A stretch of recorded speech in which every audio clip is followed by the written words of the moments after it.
talking about that $8.5 million that has been announced. The hard work has been done by the community, raising money, buying the land, developing the proposal. And now we provide the money to make it a reality. We're announcing two things today: $8.5 million to help build the first Hindu school, but also $2.4 million for Karma Kitchen. Hindu community all over Australia is definitely exciting. Public schools, private schools, Catholic schools, Islamic schools, Jewish schools, Buddhist schools, but never visited a Hindu school So far.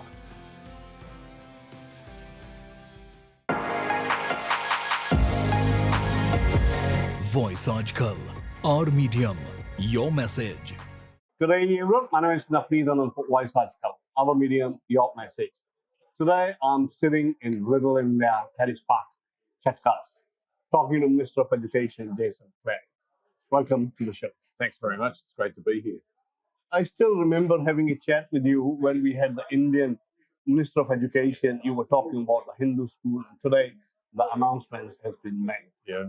How much are you dedicating to this job? Well, today we're making it a reality, making dreams come true. The Indian community in Australia, the Hindu community in Australia have been talking about this for more than a decade. The Hindu community have put their hand in their pocket, raising funds to buy the land for the school. And it is such a great moment today to be able to say that an Albanese Labor government is going to commit $8.5 million to make that dream a reality. Lovely. Hindi community all over Australia is definitely exciting. Australia being such a multicultural society, what I see, the government has this time actually delivered that promise. Yeah. How did it actually initiate to start with? Well, it initiated with Andrew Charlton, Right. the Labor member for Parramatta, who came to see me and show me the proposal from the Hindu Council and the Hindu Education Group. You know, as Education Minister, I visit lots of schools, public schools, private schools, Catholic schools, Islamic schools, Jewish schools, Buddhist schools, but never visited a Hindu school. So far. Because there isn't one, but there should be. You know, the Indian population in Australia is now about 1 million. It's doubled in the last 10 years. Hinduism is the fastest growing major religion in Australia today. And so it just made sense to me that we needed to fix this. And as I say, the hard work has been done by the community, raising money, buying the land, developing the proposal. And now we provide the money to make it a reality. The Hindu Council and Andrew Charlton came with me to meet the Prime Minister. Okay. And they showed the proposal to the Prime Minister, and the Prime Minister went through it all. And then we left. And after we left, the Prime Minister said, "Come back here." And he said to me, "Make this happen." That was his message to me. And today we are making it happen. These are often the cultural or community-specific projects.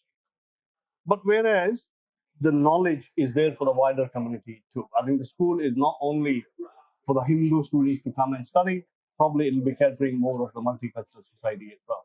I think that's right. And I think we're the best country in the world because we're made up of people from all around the world.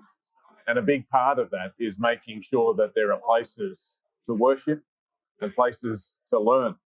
We're announcing two things today: $8.5 million to help build the first Hindu school, but also $2.4 million for Karma Kitchen, this great organisation in our local community that feeds the homeless. So this is food for the stomach and food for the brain. We're helping to build both. Well, I'm talking about education in general. You know, if I talk about the neighboring countries to Australia, education-wise, where do you think Australia stands in comparison to China and Singapore? Look, I think that Australia's education system is extraordinary. It's a fantastic education system. I think it can even be better and fairer than it is today, and that's the reforms that I'm leading to cut the cost of childcare, to fund our schools properly, to cut the cost of HECS for university students. Lots of people watching will have a university degree from Australia with a big HECS debt. If we win the election, we'll cut that debt by 20%. Right. That'll save people thousands and thousands of dollars. But lots of Indian students come to Australia to study. And they do that because they know that we've got a fantastic education system. India has ambitious plans to transform its education system to double the number of people with tertiary qualification in the next 10 years. It's why Dharmendra Pradhan, the Indian Education Minister, and I work so closely together. We see each other face to face at least once a year, including when we saw each other. That's I right. spoke to you in October, and if we're successful and win the election, then I'll be heading to India again later this year for our next meeting. I wish to let you know that I came as an international student That's back right, in that's February right. 1995, and I'm proud to call Australia my home. Being an Australian of Indian heritage, it is a privilege and a win-win situation. Well, you are part of that living bridge between our two countries. We're doing this interview on the day that Donald Trump has announced these tariffs for countries around the world, including Australia and India. But the Prime Minister of Australia, Anthony Albanese, mentioned this morning that India has now become a bigger trading partner with Australia than Australia and the United States. That gives you an idea about just how close our two countries are. And all of that trade starts with people-to-people relationships. And that's why I think the Indian-Australian population is such a critical part of that. I've traveled all around the world, but what I feel and has actually seen that Australia is the only place which welcomes people from all over the globe with open arms. Wonderful place. Yeah. Well, when I talk to the little children in our community, I describe Australia as a fruit salad. Yes. And I ask the children, who likes apples? They put up their hand. Who likes oranges? Someone else puts up their hand. Who likes mangoes or bananas? They're all good on their own, but they're better when they're together. And that's Australia. That's our community here. We're better when we're all together. Why are we such a great country? I think it's because we're made up of people from all different religions and backgrounds living in harmony. But this school, helping to invest to make this school a reality, is an important part of making that multicultural mission, that multicultural vision that we have for our country a reality.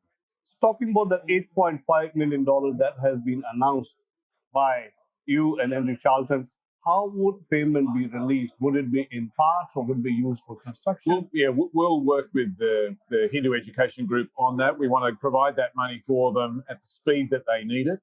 They've got the land, they've got the detailed design for the school, they've got to work with the local council on development approvals, and then we want to provide that money in the right time so that they can build the school.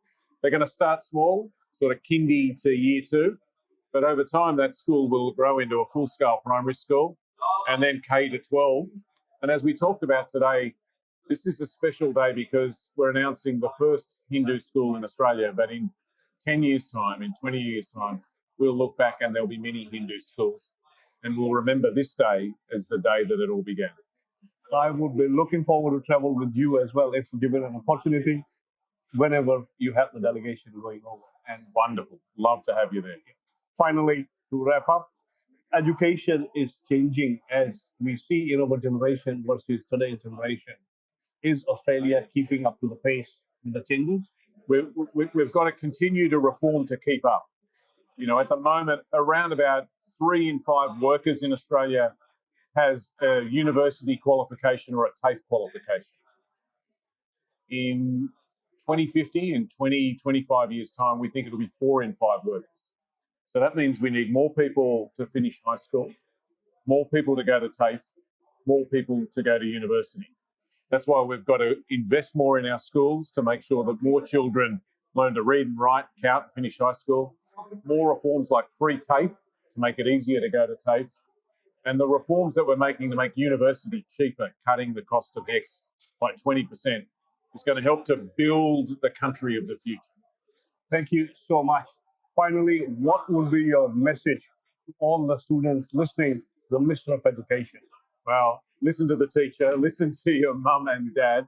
This is a great day for Australia. It's a great day for the Indian and Australian community. It's a great day for the Hindu community in Australia.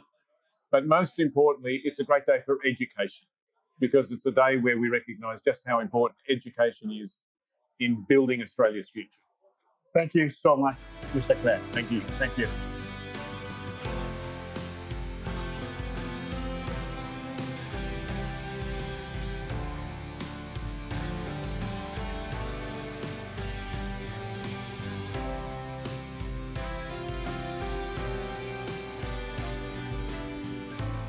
VT Times. We were the times.